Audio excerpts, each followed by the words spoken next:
Hi friends, last വീഡിയോയിൽ നമ്മൾ genome 380 മെഷീനിൽ അത്യാവശ്യം ത്രെഡിങ് കാര്യങ്ങളൊക്കെ ചെയ്യുന്നത് എങ്ങനെയാണ്, പിന്നെ ബിഗിനേഴ്സിന് വേണ്ടിയിട്ടുള്ള ഒരു ട്യൂട്ടോറിയൽ പോലെയാണ് ഞാൻ വീഡിയോ ചെയ്തിട്ടുണ്ടായിരുന്നത്. ഇന്നത്തെ വീഡിയോയിൽ നമ്മളിപ്പം ഇടയ്ക്കെങ്കിലുമൊക്കെ ചില പ്രശ്നങ്ങളൊക്കെ വരികയാണെങ്കിൽ നമ്മൾ എങ്ങനെയാണ് അത് റെക്ടിഫൈ ചെയ്യുക, ഇതിൻ്റെ ഫൂട്ട് നീഡിൽ ഇതൊക്കെ എങ്ങനെയാണ് മാറ്റുക എന്നൊക്കെയാണ് നമ്മളൊന്ന് നോക്കാൻ പോകുന്നത്. ഇവിടെ കാണുന്ന ഈ ഒരു സ്ക്രൂ ആണ് ഈ പ്രഷർ ഫൂട്ടിൻ്റെ ഹോൾഡർ ഊരിയെടുക്കാൻ യൂസ് ചെയ്യുന്നത്. ഇതിങ്ങനെ ഊരിയെടുത്ത് കഴിഞ്ഞാൽ ഇത് പ്രഷർ ഫൂട്ട്, ഇത് അതിൻ്റെ ഹോൾഡർ, ഇത് രണ്ടും ഇങ്ങനെ ഊരിപ്പോരും. ഇത് ചില സമയത്ത് ഇപ്പോൾ ലൂസായിട്ടൊക്കെ ഇരിക്കുകയാണെങ്കിൽ സ്റ്റിച്ച് ചെയ്യുന്ന സമയത്ത് ഊരി വരും. അങ്ങനെയാണെങ്കിൽ തിരിച്ചിങ്ങനെ ഇതിലേക്ക് വെക്കുക, എന്നിട്ട് ടൈറ്റ് ആക്കി കൊടുക്കുക. സ്ക്രൂ ഡ്രൈവർ വെച്ചിട്ട് ടൈറ്റ് ആക്കിയാൽ മതി, അപ്പോൾ ഇങ്ങനെ ഇടയ്ക്ക് ഇളകി പോകാറില്ല. പിന്നെ ഇത് പ്രഷർ ഫൂട്ട്. ഈ പ്രഷർ ഫൂട്ട് റിമൂവ് ചെയ്യുന്നതിന് ഇതിൻ്റെ തൊട്ട് പിന്നിൽ വേറൊരു പാർട്ടുണ്ട്. പ്രഷർ ഫൂട്ട് റിലീസ് ചെയ്യാൻ വേണ്ടിയിട്ട് ഇതാണ് യൂസ് ചെയ്യുന്നത്. ഇത് ജസ്റ്റ് ഇങ്ങനെ ആക്കി കഴിഞ്ഞാൽ ആ ഫൂട്ട് താഴേക്ക് വീഴും. ഇപ്പോൾ ഈ ഫൂട്ടിൽ നോക്കുവാണെങ്കിൽ ഇപ്പോൾ ഈ കാണുന്ന ഈ പോർഷൻ നമുക്ക് ഇവിടെ ഒരു ഗ്യാപ്പ് കാണുന്നുണ്ട്. ഇപ്പോൾ ഞാൻ ഈ ഫിംഗർ വെച്ചിരിക്കുന്നതിനുള്ളിലായിട്ട് ഒരു ഗ്യാപ്പ് കാണുന്നില്ലേ, അതിന് നേർക്ക് വെക്കും. ഈ ഒരു ഗ്യാപ്പിന് നേർക്ക് വെച്ചിട്ട് ഈ ഒരു ബ്ലാക്ക് ലിവർ നമ്മൾ താഴ്ത്തിയാൽ മതി. അപ്പം ഞാനത് തിരിച്ച് താഴ്ത്തിയിട്ടുണ്ട്. ഇനി ഈ ഭാഗമല്ലേ, ഇതൊന്നുകൂടെ ഇങ്ങനെ ഒന്ന് വലിച്ചു കൊടുക്കുക. അപ്പോൾ കറക്റ്റ് പൊസിഷൻ അല്ലെങ്കിൽ അത് പ്രോപ്പറായിട്ട് വീഴില്ല. ഞാനൊന്ന് നീക്കി കൊടുത്തു, അപ്പോൾ അത് കറക്റ്റായിട്ട് വീണു. ഒന്നുകൂടി നോക്കാം. ഓപ്പണായി കറക്റ്റ് പൊസിഷനിൽ വെക്കുന്നുണ്ട്. ഞാൻ ഈ ലിവർ ഒന്ന് താഴ്ത്തി കൊടുത്തു. പക്ഷെ ഇപ്പോൾ അത് പ്രോപ്പറല്ല, അപ്പോൾ ഞാനൊന്ന് തട്ടിക്കിട്ട് ഇപ്പോഴും അത് ഉള്ളിലേക്ക് പോയിട്ടില്ല. ഞാൻ ജസ്റ്റ് ഒന്ന് ഇങ്ങനെ ആക്കി കൊടുത്തിട്ടുണ്ട്. ഇതിലേക്ക് ഇങ്ങനെ ഒന്ന് ഇതാക്കി കൊടുത്താൽ മതി, ഇങ്ങനെ ആക്കി കൊടുത്താൽ മതി. അപ്പോഴത്തേക്കും അത് കറക്റ്റായിട്ട് ഇൻസേർട്ടായി കഴിഞ്ഞു. ഇതിപ്പോൾ നോർമൽ സ്റ്റിച്ചിനുള്ളതാണ്. നമുക്കിപ്പോൾ സിബ്ബർ ഫൂട്ടൊക്കെ മാറ്റണമെങ്കിൽ ഒക്കെ സെയിം പ്രൊസീജിയർ തന്നെയാണ്. ഈ ഒരു അവിടെ കാണുന്ന ആ ചെറിയ കമ്പിയുടെ പോർഷൻ നമുക്ക് ഇതിനുള്ളിലേക്ക് പോകണം, അത്ര തന്നെ ഉള്ളൂ. പിന്നെ നമ്മളത് ഫിറ്റ് ചെയ്യാൻ വേണ്ടി യൂസ് ചെയ്യുന്ന ഒന്ന് ഇത്, പിന്നെ ഈ കാണുന്ന ഈ ഒരു ബ്ലാക്ക് ലിവർ, ഇത് രണ്ടുമാണ് നമ്മൾ യൂസ് ചെയ്യുന്നത്. ഇനി നമുക്ക് നീഡിൽ ചേഞ്ച് ചെയ്യുന്നത് എങ്ങനെയാണെന്ന് നോക്കാം. ഇപ്പം ഈ ഒരു നീഡിലിൻ്റെ ഈ പോർഷനിൽ നോക്കുകയാണെങ്കിൽ ഇതിൻ്റെ റൈറ്റ് സൈഡിലായിട്ട് ഇവിടെ ഒരു സ്ക്രൂ കാണുന്നുണ്ട്. ഇത് നമുക്കിങ്ങനെ ഒന്ന് റിലീസ് ചെയ്ത് കൊടുക്കാം. അതിനുശേഷം നമുക്ക് ഇതിനിങ്ങനെ ഊരിയെടുത്ത് കഴിഞ്ഞാൽ ഇവിടെ ഇങ്ങനെ റൗണ്ട് ഭാഗം, ഇവിടെയാണ് നമ്മുടെ നീഡിലിൻ്റെ നമ്പറൊക്കെ ഇവിടെ എഴുതിയിട്ടുണ്ടാവും. അതിന് പിന്നിലായിട്ട് ഒരു ഫ്ലാറ്റ് ഏരിയ ആണുള്ളത്. തിരിച്ച് ഇൻസേർട്ട് ചെയ്യുമ്പോഴും അതുപോലെ തന്നെ ഫ്ലാറ്റ് ഏരിയ പിന്നിലോട്ടും റൗണ്ട് മുന്നിലേക്കും ആക്കിയിട്ട് ഇങ്ങനെ വെച്ച് കൊടുക്കുക. ഇപ്പം ഇവിടെ ഒരു എഡ്ജ് പോർഷൻ ഉണ്ട്, ആ ഒരു സ്ഥലത്ത് ഇങ്ങനെ ടച്ച് ആകുമ്പോൾ നമുക്ക് അറിയാൻ പറ്റും. അതിനുശേഷം ഇതൊന്ന് ടൈറ്റ് ആക്കി കൊടുക്കുക. ഇത്ര തന്നെ ഉള്ളൂ, സിമ്പിളായിട്ട് നമുക്ക് ചെയ്യാവുന്നുള്ളൂ നീഡിൽ ചേഞ്ച്. പിന്നെ നമ്മൾ അറിഞ്ഞിരിക്കേണ്ട വേറൊരു പാർട്ടാണ് ഇത് നമുക്ക് മെറ്റീരിയലിൻ്റെ തിക്നെസ് അനുസരിച്ച് അഡ്ജസ്റ്റ് ചെയ്യാം. ഈ ഫൂട്ടിൻ്റെ പൊസിഷൻ അഡ്ജസ്റ്റ് ചെയ്യാനാണ് ഈ ബട്ടൺ കൊടുത്തിരിക്കുന്നത്. നോർമലി നമ്മളിങ്ങനെ ഒരു മീഡിയം അല്ലെങ്കിൽ താഴ്ത്തിയിട്ടാവും വെച്ചിട്ടുണ്ടാവുക. സാധാരണ സ്റ്റിച്ചിനൊക്കെ ഈ ഒരു പൊസിഷനാണ് വേണ്ടത്. ഇപ്പം ഞാൻ ജസ്റ്റ് ഒന്ന് അടിച്ച് കാണിച്ചു തരാം. അപ്പോൾ ഇത് നമുക്കൊന്ന് അടിച്ച് നോക്കാം. ഇപ്പം ഞാനിത് ഇവിടേക്ക് വെക്കുന്നുണ്ട്. ഈ ഒരു ലിവർ താഴേക്ക് ഇട്ട് കൊടുത്തിട്ടുണ്ട്. ഇതിപ്പോൾ നോർമൽ സ്റ്റിച്ചിൻ്റെ പൊസിഷനാണ്. പക്ഷെ എനിക്ക് ഭയങ്കര തിക്കായിട്ടുള്ള മെറ്റീരിയലൊക്കെ വെക്കുകയാണെങ്കിൽ ഞാൻ ഇതിനൊന്ന് അങ്ങനെ പ്രസ് ചെയ്ത് കൊടുക്കും. അപ്പം ഞാനിപ്പോൾ തിക്നെസ് ഉള്ള ഫാബ്രിക് അല്ല വെച്ചിരിക്കുന്നത്, നോർമലാണ് വെച്ചിരിക്കുന്നത്. പക്ഷേ ആ ഒരു സമയത്ത് നമുക്ക് അതിൻ്റെ കംഫർട്ടബിളായിട്ട് യൂസ് ചെയ്യാം. പിന്നെ അതുപോലെ ഇത് നമുക്ക് ലോക്കും ചെയ്യാം. താഴേക്ക് പ്രസ് ചെയ്യാം, ഒന്നുകൂടെ പ്രസ് ചെയ്യാം.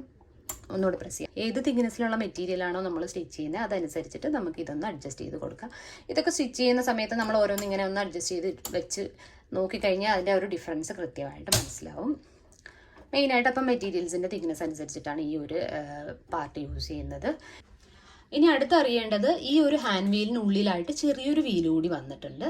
നമ്മൾ സാധാരണ ബോബിനിൽ നൂല് കോർക്കുന്ന സമയത്ത് ബോബിൻ ഇവിടെ വെച്ച് കൊടുത്തിട്ട് നമ്മളിങ്ങനെ ലോക്ക് ചെയ്ത് കൊടുക്കും. ആ സമയത്ത് നമ്മളിങ്ങനെ പെഡൽ ചവിട്ടുമ്പോൾ ഈ ഒരു മോട്ടറും ഇങ്ങനെ ഓടിക്കൊണ്ടിരിക്കും. അതായത് ഇവിടെ ഇങ്ങനെ അപ്പ് ആൻഡ് ഡൗൺ വന്നുകൊണ്ടേയിരിക്കും. അങ്ങനെ വരണ്ട എങ്കിൽ നമുക്ക് ഈ ഒരു ബട്ടൺ ഇങ്ങനെ ഒന്ന് ലോക്കാക്കി കൊടുക്കാം. ഇതിപ്പം ഇവിടെ ഇങ്ങനെ റൺ ചെയ്യുന്നുണ്ട്, സ്റ്റിച്ചസ് റൺ ചെയ്യുന്നുണ്ട്. അപ്പോൾ എനിക്ക് ബോബിനാണ് ചുറ്റേണ്ടത്. അപ്പോൾ ഞാൻ ബോബിൻ ഇവിടെ ഇൻസേർട്ട് ചെയ്യുന്നു, ഇതിൻ്റെ പൊസിഷൻ മാറ്റി കൊടുക്കുന്നുണ്ട്. എന്നിട്ട് ഇത് ഈ വീലിൽ ഇങ്ങനെ പിടിച്ചതിന് ശേഷം ഒന്നിങ്ങനെ റൊട്ടേറ്റ് ചെയ്ത് കൊടുത്തിട്ടുണ്ട്. ഇപ്പം ഞാൻ പെഡലിൽ പ്രസ് ചെയ്യുന്ന സമയത്ത് ഇത് മാത്രം വർക്ക് ചെയ്യുന്നുണ്ട്, ഇവിടെ സ്റ്റിച്ചിങ് ഒന്നും റൺ ചെയ്യുന്നില്ല. ഇനി ഇത് റിലീസ് ചെയ്യാൻ വേണ്ടിയിട്ട് നമ്മൾ ഇതൊന്ന് റിലീസ് ചെയ്ത് കൊടുക്കുന്നുണ്ട്. അതിനുശേഷം ഇതിങ്ങനെ പിടിച്ചിട്ട് ഒന്നുകൂടി ഇങ്ങനെ ഒന്ന് തിരിച്ചിട്ട് ഈ മിഷൻ്റെ ഈ പാർട്ടിന് ചെറിയ കംപ്ലൈൻ്റ് ഉണ്ട്. അപ്പോൾ അത് ചില സമയത്ത് വർക്ക് ആവാറില്ല. ബേസിക്കലി നമ്മൾ അങ്ങനെയാണ് ചെയ്യാറ്. ഇതിന് വേണ്ടിയിട്ടാണ് യൂസ് ചെയ്യുന്നതെന്ന് ജസ്റ്റ് പറഞ്ഞു എന്ന് മാത്രം. ഇത് യൂസ് ചെയ്താലും ഇല്ലെങ്കിലും വലിയ പ്രോബ്ലം ഒന്നും വരാറില്ല. പിന്നെ ഒരുപാട് പേർക്കും ബിഗിനിങ്ങിൽ വരുന്ന പ്രശ്നമാണ് ത്രെഡ് പൊട്ടിപ്പോകല്. മിക്കവാറും ഇപ്പം ഇവിടെ നിന്ന് നമ്മൾ ത്രെഡ് കോർക്കുന്ന സമയം ഇങ്ങനെ വന്ന് ഇങ്ങനെ റൊട്ടേറ്റ് ചെയ്ത് ഈ ഒരു ലിവറിൽ നമ്മളിങ്ങനെ ഉള്ളിലേക്ക് ഇൻസേർട്ട് ചെയ്തിട്ടാണ് താഴേക്ക് വരിക. ചില സമയത്ത് ഇത് ഓട്ടോമാറ്റിക്കലി നമ്മൾ ഫാസ്റ്റ് ആയിട്ടൊക്കെ സ്റ്റിച്ച് ചെയ്യുമ്പോൾ ഇതൊന്ന് പുറത്തേക്ക് പോകും. പക്ഷെ നമ്മൾ പെട്ടെന്ന് നോക്കുമ്പോൾ എവിടെയാണ് കറക്ഷൻ എന്ന് കാണാൻ കിട്ടില്ല. അങ്ങനെയാണെങ്കിൽ ഇവിടെ ഒന്ന് ചെക്ക് ചെയ്ത് നോക്കണം. ഈ ഒരു ത്രെഡ് പുറത്തേക്ക് വന്നിട്ടുണ്ടെങ്കിൽ ഒന്നുകൂടി റിമൂവ് ചെയ്തിട്ട് ഒന്നുകൂടി ത്രെഡ് ഇൻസേർട്ട് ചെയ്ത് കൊടുക്കണം. പിന്നെ വേറൊരു പ്രശ്നം പറ്റും, ബോബിനിലെ നൂല് ആ ഒരു ചാലിലൂടെ അല്ല നമ്മൾ പുറത്തേക്ക് ഇടുന്നത്, അത് ചിലപ്പം അങ്ങനെ അതിൽ നിന്ന് ഉള്ളിലേക്ക് ആയിപ്പോവും. അങ്ങനെയാണെങ്കിൽ നമ്മളത് ഈ ഭാഗം ഓപ്പൺ ചെയ്ത് ബോബിനെ പുറത്തേക്ക് എടുക്കുക. ഇപ്പം ഇത് ഈ കാണുന്ന ഈ ഒരു പോർഷനിൽ നമ്മൾ ഇങ്ങനെ ആക്കി കഴിഞ്ഞാൽ ഇതിങ്ങനെ ഓപ്പൺ ആയിട്ട് വരും. അതിൽ പിടിച്ചിങ്ങനെ വലിച്ചു കഴിഞ്ഞാൽ ബോബിന് ഇങ്ങനെ പുറത്തേക്ക് പോകുന്നോളും. ചില സമയത്ത് നമ്മുടെ ഈ ഭാഗം ഇങ്ങനെ സ്റ്റക്കായി നിൽക്കും. നമ്മളിപ്പം ഈ റൈറ്റ് സൈഡിലുള്ള ഹാൻഡ് വീലൊക്കെ ഇങ്ങനെ ആക്കിയാലും അനങ്ങത്തില്ല. ഇതിപ്പോൾ അനങ്ങുന്നുണ്ട്, ഇങ്ങനെ സ്റ്റക്കായി തന്നെ നിൽക്കും. അങ്ങനെ വരുവാണെങ്കിൽ ഇതിൻ്റെ ഉൾഭാഗം ഒന്ന് ചെക്ക് ചെയ്യുക. ഇതിനകത്ത് ചിലപ്പോൾ നൂലൊക്കെ പൊട്ടിയിട്ട് ഇവിടേക്ക് ഇങ്ങനെ സ്റ്റക്കായിട്ട് നിൽക്കുന്നുണ്ടാവും. ഒന്നുകിൽ നൂല് പതുക്കെ വലിച്ച് പുറത്തേക്ക് എടുക്കാൻ നോക്കുക. സപ്പോസ് ഒന്നും വർക്കൗട്ട് ആവുന്നില്ലെങ്കിൽ ഇവിടെ ഇപ്പം ഈ രണ്ട് ഭാഗത്ത് ഇങ്ങനെ അഡ്ജസ്റ്റ് ചെയ്യാൻ പറ്റുന്ന രണ്ട് ലിവർ പോലെ നിൽക്കുന്നില്ലേ, ഈ ബ്ലാക്ക് കളർ, ഇത് നമുക്കിങ്ങനെ ഓപ്പൺ ആക്കാൻ പറ്റും. ഇതൊന്ന് ജസ്റ്റ് സൈഡിലേക്ക് തിരിച്ചാൽ മതി. ഇങ്ങനെ അതേപോലെ മറു സൈഡ് നമുക്ക് തിരിക്കാം. കേസിൻ്റെ ഹോൾഡറൊക്കെ നമുക്ക് കംപ്ലീറ്റ് ആയിട്ട് പുറത്തെടുക്കാം. പക്ഷേ അധികം വർക്ക് ചെയ്ത് പരിചയമില്ലാത്തവർ അധികം എല്ലാം പുറത്തേക്ക് എടുക്കണമെന്നില്ല. ഇങ്ങനെ ഒന്ന് റിലീസാക്കിയിട്ട് ഈ നൂല് വലിച്ചാൽ പുറത്തേക്ക് പോകുന്നുള്ളൂ. എന്നിട്ടും പറ്റുന്നില്ല, വലിയ പ്രോബ്ലം ഒക്കെ ആണെങ്കിൽ നമുക്ക് ഈ ഒരു സെറ്റ് ഫുള്ളായിട്ട് നമുക്ക് പുറത്തേക്ക് എടുക്കാൻ പറ്റും. ഇതിങ്ങനെ പുറത്തേക്ക് എടുക്കാം. ഇപ്പം ഇങ്ങനെ പുറത്തേക്ക് എടുത്തു കഴിഞ്ഞാൽ നമുക്ക് ഇതിനകത്ത് എന്തെങ്കിലും പൊടി ഉണ്ടെങ്കിൽ അതൊക്കെ ക്ലീൻ ചെയ്യാം. അതുപോലെ നൂലൊക്കെ പെട്ടിരിക്കേണ്ടതൊക്കെ എടുത്ത് പുറത്തേക്ക് കളയാം.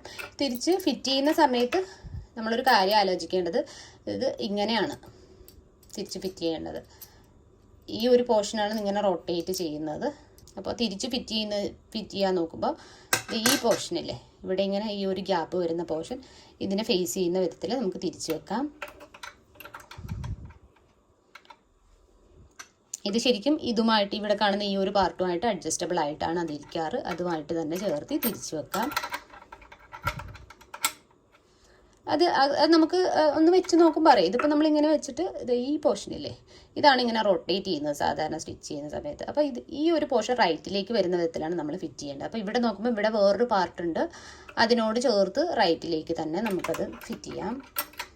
ഇതിങ്ങനെ ഉള്ളിലേക്ക് വെച്ച് കൊടുക്കാം.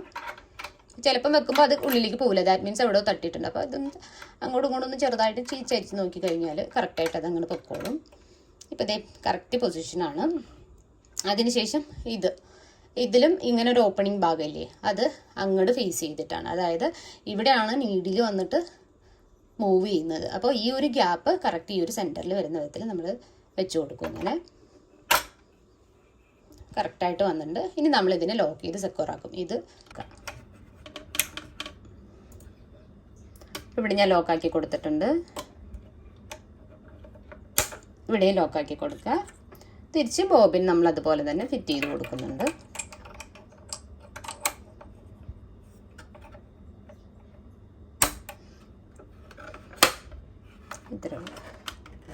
ഇനി അതുപോലെ ഇവിടെ നമുക്ക് സ്റ്റിച്ച് ചെയ്യുന്ന ഫാബ്രിക്കിൻ്റെ മാർജിൻ സെറ്റ് ചെയ്യുന്നതിന് വേണ്ടിയിട്ടാണ് ഇവിടെ കുറച്ച് സ്കെയിലുകളുടെ മാർക്ക് കൊടുത്തിട്ടുണ്ട്. നമുക്കിപ്പോൾ ചെറിയ മാർജിൻ മതിയെങ്കിൽ ആദ്യത്തെ ലൈൻ ചൂസ് ചെയ്യാം. കുറച്ചുകൂടി വലിയ മാർജിൻ വേണമെങ്കിൽ രണ്ടാമത്തെ ചൂസ് ചെയ്യാം. കുറച്ചുകൂടി വേണമെങ്കിൽ ഇതും ചൂസ് ചെയ്യാം. താഴ്ഭാഗത്തായിട്ട് ഒരു സ്കെയില് കൊടുത്തിട്ടുണ്ട്, സെൻറ്റിമീറ്റർ വെച്ചിട്ടും ഇഞ്ച് വെച്ചിട്ടും ഒക്കെ. അത് നമുക്ക് മെഷർ ചെയ്യാൻ വേണ്ടിയിട്ട് യൂസ് ചെയ്യാം. ഇത്രയൊക്കെയാണ് ഇതിൽ മെയിനായിട്ട് നമ്മൾ അറിഞ്ഞിരിക്കേണ്ട കാര്യങ്ങൾ. അപ്പോൾ എന്തെങ്കിലുമൊക്കെ സജഷൻസ് ഒക്കെ ഉണ്ടെങ്കിൽ കമൻറ്റ് ചെയ്യാൻ മറക്കരുത്. അപ്പോൾ പുതിയ വിശേഷങ്ങളൊക്കെ ആയിട്ട് നമുക്ക് അടുത്ത വീഡിയോയിൽ കാണാം. അതുവരേക്കും എല്ലാവർക്കും ബൈ ബൈ.